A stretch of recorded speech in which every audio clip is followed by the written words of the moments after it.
A new report points to 12 deregulatory steps that led to the financial meltdown. It also does an analysis of the amount of money Wall Street poured into Washington in campaign contributions and lobbying over the last decade. Their answer, a staggering $5.1 billion over the past decade. Rob Weissman is the author of the report. It's called Sold Out: How Wall Street and Washington Betrayed America. He's director of Central Action, editor of the Multinational Monitor, joining us from Washington, D.C. Good morning, Rob Weissman. Talk about what you think were the steps that brought us here. Well, we saw over the last decade, and really the last 3 decades, with both parties in power in Congress and the executive branch, this long series of deregulatory moves. And as you go step by step through them, you see that those are the things that really paved the way for the current financial collapse. Perhaps the signature move was the 1999 repeal of the Glass-Steagall Act, which had prevented co-ownership of commercial banks and securities firms, investment banks. That was precipitated by and directly authorized the creation of Citigroup, which is now sucking so much public taxpayer money and has really been at the cutting edge of driving the financial crisis we're now in. You can go forward another year and see that Congress, with the Clinton administration authorization, prohibited the executive branch agencies from regulating financial derivatives, the instruments that no one can really understand or get a handle on, but which have multiplied the problem from the housing crash many-fold over. So we now have $600 trillion in financial derivatives being traded around the world, with no one having a handle on what they are, who owes whom, and all of this requiring us to pour tens of billions of dollars or more every day, it seems, into AIG. You can step forward and look at the failure to enforce rules against predatory lending, beginning with the Clinton administration, but really accelerating in a really terrifying way with the Bush administration. So that there were about 3 actions taken by federal regulators in the peak period of predatory lending, 3 against some of the commercial lenders and mortgage brokers who are undertaking some of the most abusive predatory lending activities. And on it goes. And there was, of course, over the last 3 decades, a real surge in deregulatory ideology. And perhaps the people who were putting this stuff forward believed in it. But it also makes sense to think that maybe a little bit they were influenced by the staggering amounts of money that the financial sector was pouring into Washington. As you said, more than $5 billion in campaign contributions and lobbying money. And they got a good return on investment, and it was good for them while it lasted. It turned out to be quite a disaster for them, but more importantly for the rest of the country and the world. Rob Weissman, I want to keep going through these steps and then talk about the money that Wall Street's poured into Washington. The SEC's voluntary regulation regime for investment banks. Yeah, there had been for a couple of decades a rule in place that required the big investment banks to hold on to a certain level of capital. So they couldn't rely on too much borrowed money as they engage in their speculative activity. In 2004, the SEC repealed that rule at the request of a consortium of the leading investment banks, led at the time by Goldman Sachs and Henry Paulson, soon to then be the Treasury Secretary.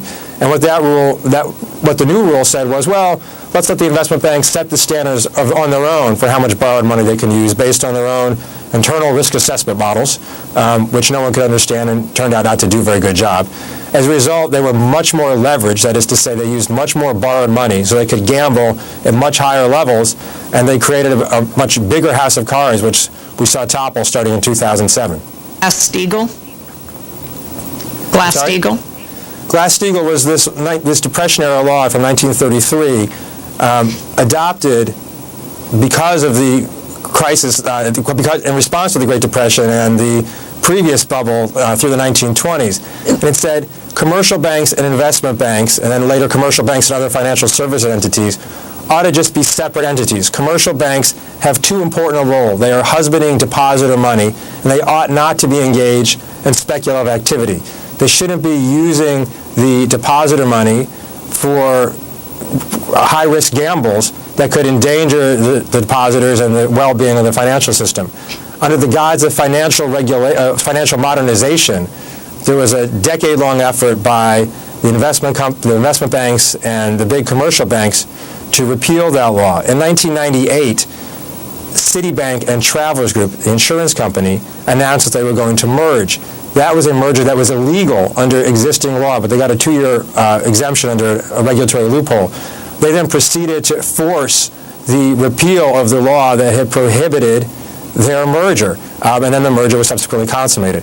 Robert Rubin, who had been the Treasury Secretary at the time, was negotiating a new deal with Citigroup, and then went on to be an executive with the now merged Citigroup, was the central player in making sure the Glass-Steagall repeal took place, that Citigroup moved forward, and with all the disastrous effects we're now familiar with. Close advisor, of course, to President Obama. And what about Larry Summers and Timothy Geithner in that?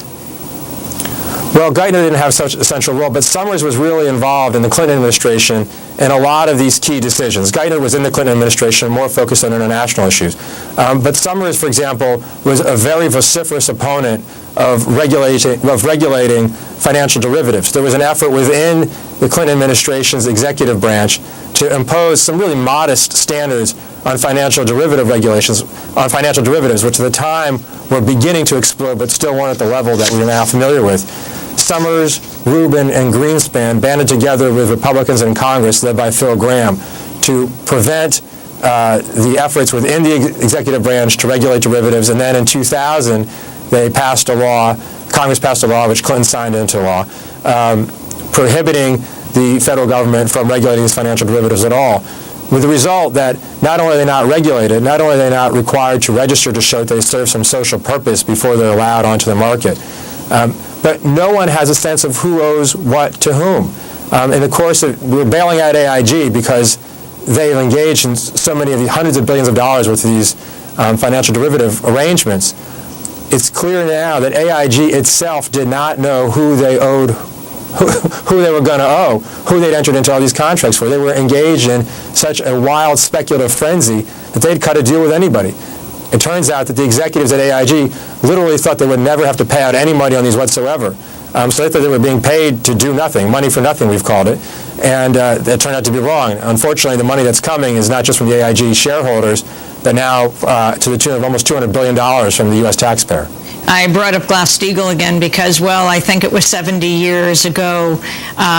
It was on this date or 75 years ago, that FDR was inaugurated and gave his Nothing to Fear But Fear Itself address.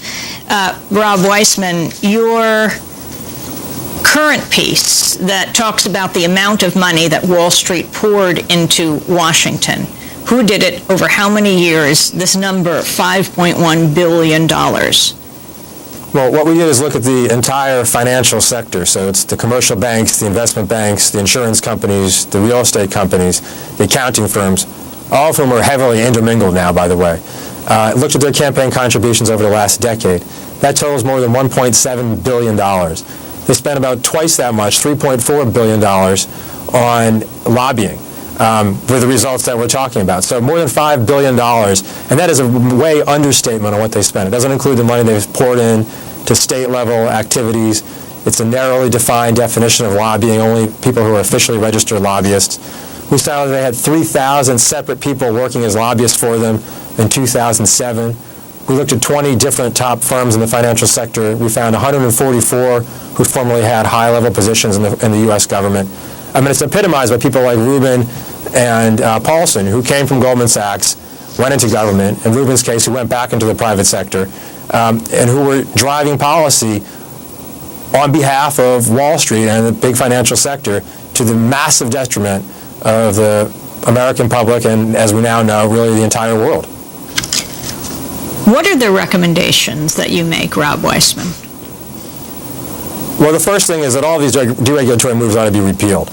But beyond that, we think it's time for a big picture look at this stuff. And we're worried that although Wall Street is obviously on its heels right now, they're not absent from Washington. This lobbying activity is ongoing, including on a variety of small things being debated in Congress today.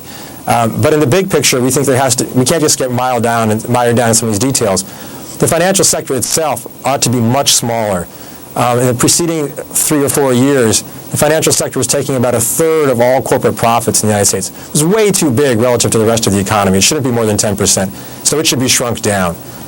There's a range of activities that ought to be prohibited altogether. A lot of these exotic financial derivatives which serve no social purpose should be just banned. Any new instruments that are put on the market ought to be required to get pre-approval from government regulators, just the way a new pharmaceutical product has to get pre-approval be shown to be safe and serve some social benefit before it's allowed on the market. We ought to erect, again, regulatory walls and barriers that prohibit institutions from doing different kinds of things. Banks ought not to be engaged in these exotic derivatives. They should not be putting taxpayer-insured money at risk in this kind of stuff. Consumers need to be